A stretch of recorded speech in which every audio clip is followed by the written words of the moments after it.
Maya quietly slid a plate of food to a lone boy in her diner each morning, always with the same gentle admonition, "It's on the house." She did not inquire as to his tale, did not wish to embarrass him, and did not believe anyone was paying attention.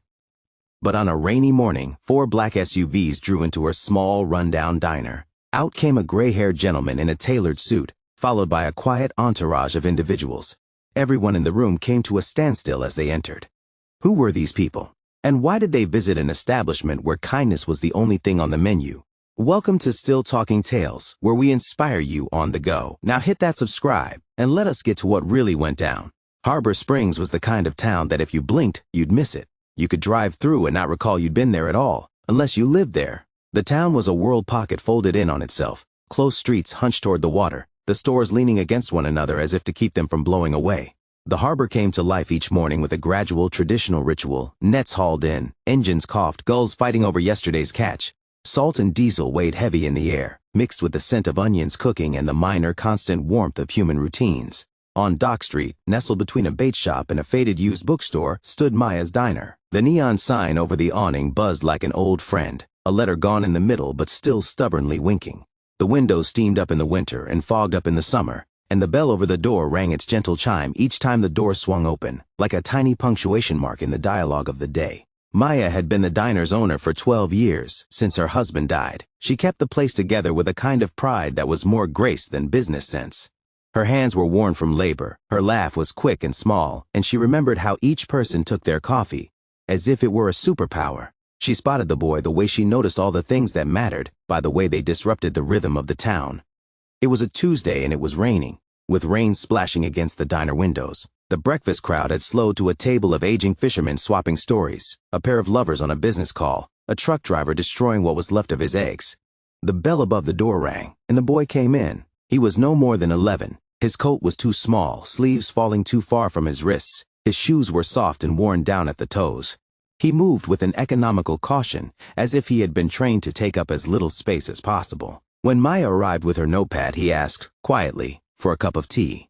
The words were filled with a subtle upward tilt, an accent she couldn't place but that sounded as if it came from somewhere far away from Harbor Springs. She brought the tea, and without much thought, she set a plate of eggs and toast alongside. He looked at the food for a long time, as if deciding whether this was something meant for him, then said, "Thank you," and ate. He ate slowly, politely, his movements practiced. When he finished, he folded his napkin with precise neatness and pushed it to the edge of the table as if that mattered. On the 4th morning, when the rain was falling hard and the diner smelled of hot metal and coffee, she asked him what his name was. "Eli," he said, "no last name." He didn't volunteer anything else. When Maya tried to ask him where he lived, his face closed like a shutter window, and he simply didn't say anything, so she didn't press any further. She had learned, in more than a dozen years of graveyard shifts and midnight confessions, that the right kindness never required questions. Eli came back every day, sometimes with a few coins that he put carefully on the table, sometimes he had none. Maya didn't bother, never totaled what she carried on account. She'd slide another pancake his way, bring cocoa when she saw the blue in his lips, call him Han in the fashion of small towns, which kept him from feeling like a show. The town observed in its own casual way, whispers over the pie case, the barista who added a sympathetic frown, the school teacher who lingered in the doorway to pat his shoulder when she saw him. But Harbor Springs was as used to quiet lives as it was to the tide. A boy in a corner booth did not ruffle people much. You would have noticed Eli do things, if you observed him in the afternoons, that intimated a life he had not yet spoken of to anyone. He read old newspapers with a steady interest, folding them over to read the maps in the travel section. He studied shipping schedules printed on scrap paper taped to the window of the diner. He gazed out to the horizon with the demeanor of a person memorizing the very shape of a tide. Fishermen sometimes found him at night sitting on a cold bench by the pier, shoulders drawn up against the wind, staring across the water at the lights. Once, Maya found on the back of his chair a small, carefully tied packet of things, a compass with a face rusty, a photograph of a woman holding a baby on a sun-kissed beach, and a letter in handwriting that trembled in an unfamiliar hand. When she asked him, he would say only, "It's all I have." Winter snowed to spring. A fine afternoon, and in walked a tourist, the sort who traveled the world in search of authentic quaintness and photographed every cranny and nook as though seeking permission would be a mere formality. She ordered, praised the pie, and aimed her camera at the steam-murky windows. Maya was serving Eli a plate of food, her hand on his shoulder in a small habitual gesture of comfort, when the tourist snapped a photo and smiled. Then one of the regular customers leaned over and whispered something to this woman tourist. Her eyes widened and gleamed with pleasure. "Now that's the story I came for," she said, thrilled with the sense of having stumbled upon something real. She posted the picture with this message: "Kindness doesn't cost anything, but changes everything." This woman feeds this kid in her diner every day, on the house. The post stayed on the internet for a few days without much engagement. Then it soared.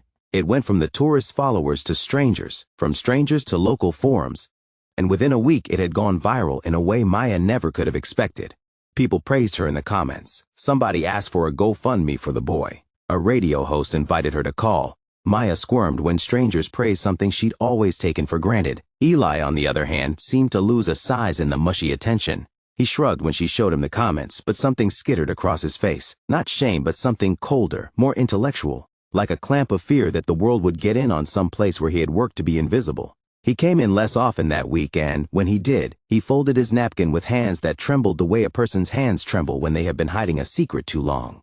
Then one morning, everything changed. It was early, the diner still half full of the regulars who liked a bowl of stew with the paper folded like a ritual on the counter. The air outside was brisk with a slashing wind blowing straight from the harbor. Maya was topping off a cup with foam when she noticed a sound that wasn't the ordinary hum of the town, a low, precise whine of engines. She wiped her hands on her apron and looked out.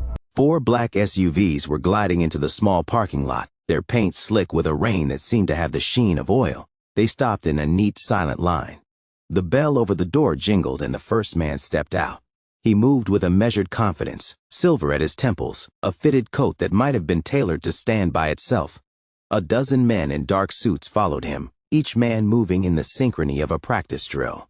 The chit-chat in the room dropped to a whisper. Forks paused in midair, conversation heads turned, and someone's phone clicked on. The leader paused in the doorway, scanned the diner once, and his eyes fixed on the corner booth. The expression that traversed his features was all but unbearably human. It fought between shock and a fragile, relieved joy that had been waiting so long to be admitted. He removed his hat and, to the surprise of every person there, dropped to one knee. Then, in precise imitation, the men behind him followed suit. The movement was so sudden and so formal, it was as if a scene had been cut from a film and spliced into the middle of an everyday place. Some of the customers gasped. A teenager's hand flew to her mouth. The truck driver at the counter swore softly under his breath. Phones came out, recording with the kind of hurried, breathless attention that feeds modern stories into public life. "Your Highness," the silver-haired man said softly, his voice carrying an official warmth that sent a chill through the room. Eli's fork clattered onto the plate. He rose slowly, as if the motion of getting to his feet was a thing out of sequence with his life. "Uncle Robert?" he whispered, incredulous. Robert's face broke into a look that split cleanly between grief and triumph. "Yes," he said, voice shaking. "It is I. We have been searching for you for more than a year." He then stood straight and looked at the room as though the world should bear witness. "This boy you have known as Eli is Crown Prince Haikal of Bernaria."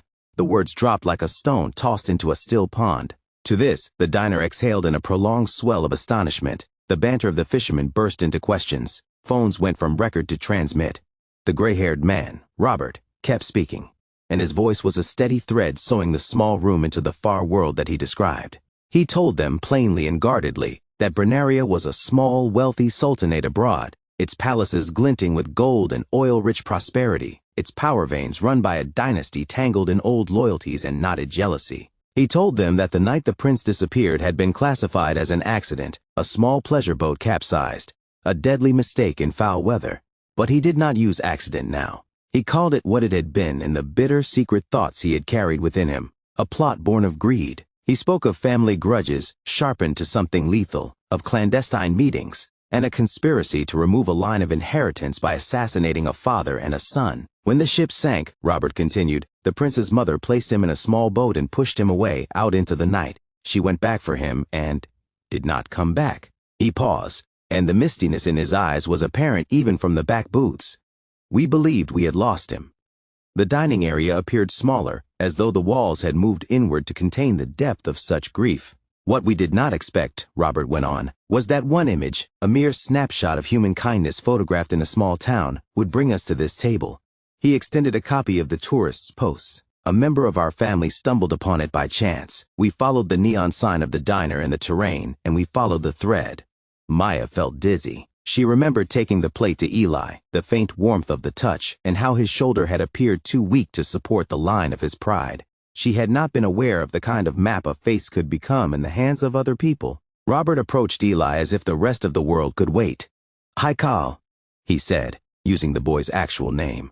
"You wear no crown upon your head as yet, but you are of a house that has history and obligation." The boy, who was 11, who had been the silent presence in a corner booth, looked at him as though he were a piece of a life torn loose like a torn page. He said so quietly he could hardly be heard, "I remember the water. I remember my mother telling me to go. I remember thinking I'd never meet another human being who'd be kind." His voice cracked. Robert's face changed again. He folded the hat in his hands like a relic, then walked across the diner to Maya. He stood before her and bowed his head in a movement that had the weight of ceremony and gratitude together. One by one, the men behind him removed their hats and bowed too. The other people in the diner, the truck driver, the fisherman, the boy with the phone, watched as a line of men who represented enormous power acknowledged the small graces of a woman who cooked bacon and flipped pancakes. Cameras captured it all. The pictures streamed like a flow into feeds and networks, where anchors later uttered words with voices that rang with manufactured poignancy. "Madam," Robert said to Maya, the syllable crisp, "you saved his life. For that, we offer our kindness." He drew out an envelope and handed it to her. The paper was thick. The amount inside it was much more than the diner's debts. And he did not stop there. "And we would ask more of you if you'll have it. Maya's Diner shall be the Brennerian Crown's official culinary partner for events hosted here. For as long as you are able, we will fund an expansion, provide training, and make the diner's food part of our diplomacy in this country. We require your food on our table since your grace has a place at ours." Maya's hands shook when she took the envelope. She'd built the diner on stubbornness and fear, paid bills late, and learned to fill potholes in the budget with bargain coffee. She'd never imagined a life where other people tallied her worth in titles or checks. She wanted to say that she had done nothing more than anyone could do to feed a hungry child, but Robert's face would not let her minimize what she had done. "You did not know," he said. "You did not know whom you were feeding. And yet you fed him as if his life were significant. That is a kind of wisdom we do not forget.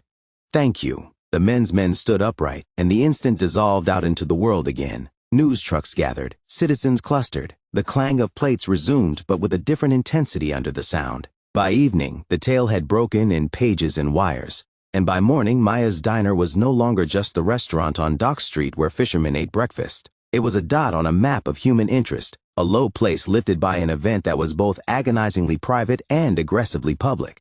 What happened next was a cross between a miracle and a publicity stunt. The royal family did what it promised. Catering jobs arrived for corporate events and diplomatic receptions, for parties at convention centers and embassies that required the kind of consistent, reassuring food that renders strangers less peculiar. Maya hired an assistant cook, and then a manager, men and women from town whose existences had never spilled beyond their daytime administrative jobs.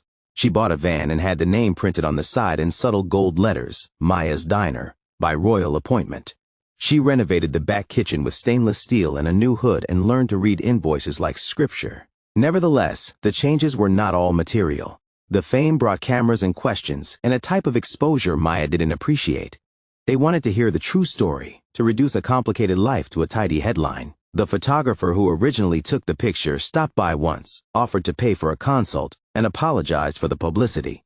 Eli gave interviews with a graciousness that made reporters stumble. His answers were concise and thoughtful, and he had a habit of turning discussion back to the one person he did not want to have placed on a pedestal. "Maya fed me," he would say. "She made me feel like a person." Brenneria, meanwhile, had its own silence. The court made no dramatic announcements of the family's private grief beyond a carefully worded acknowledgement. Yet within the private chambers of the palace there were shifting plans like the tides. Those individuals who had moved in the shadows, the subtle conspirators whose greed had come close to taking a life, found their strength failing beneath the glare of scrutiny. In a conference chamber of the palace, Robert stood amidst advisors and addressed them in the dry, measured voice of someone who had loved and lost, and then loved again with a new urgency. He ordered a small court inquiry, not for display, but to make sure there were no recurrences of that night's brutality. Eli was a slow learner. He had to be taught how to walk a room with the knowledge that eyes followed him not out of malice but because of the past. He had tutors visit, quiet and forbearing, and teach him languages and the exact proprieties of an office he had not applied for. One day, when Maya came to the palace at Robert's insistence, for the royal family insisted the woman who fed the prince be repaid in kind, she saw a world she had seen before only in news magazines, gardens designed like secrets, fountains that sang into the night, rooms with carpets that swallowed sound. Maya found those things beautiful in a way that was not hers. She was out of place among silk and lacquer and gold. Eli did not forget Dock Street. When the schedule allowed, he went back, though the booth where he used to sit was routinely occupied by tourists and television crew members who wanted a piece of the story. He and Maya would sit for long moments, sometimes silently, sometimes with stories traded, his of the water and a mother's hands, hers of grief for what she had lost, and the small, stubborn hope that kept a diner open a year longer. He caught Maya's wrist once and said to her in a voice that was free of any dramatics, "I just kept hoping there was some place where normal things happened. This was normal. You made it ordinary." Maya, who had learned to survive sorrow in practical steps, cried about that, and then laughed because there were practical things about scouring a burned frying pan that somehow anchored a person when the world changed. The town changed subtly as well. The prosperity of the diner and restaurant overflowed. The bookstore was given a new shelf of travel memoirs. The bait shop started selling a higher quality of hook, and the small local newspaper found itself quoted by larger papers with the kind of pride only a small town can provide. Maya established a small scholarship fund, seeded partly through the largesse of the royal family, for local kids who wanted to study culinary arts. The scholarship bore a little brass plaque that read, "For hands that feed." A boy from the high school bakery program came through Maya's door and stayed for years, learning the old woman's way of making a crust sing. Eli's life, too, widened. He traveled with Robert to Bernaria one autumn, beneath a sky that smelled like incense and oil, where palaces rose like shells in the sun. He sat in a room where state affairs were discussed by elders, and listened with a seriousness his age rarely demanded. He met cousins far removed with suspicious smiles, officials who bowed suitably and asked him questions with pinched smiles. He slept under quilts that perfumed the air lightly with jasmine, and, in time, learned to wear his heritage with an ease that did not harden him. He found also that there were men in his country who would honor the kindness that had kept him safe.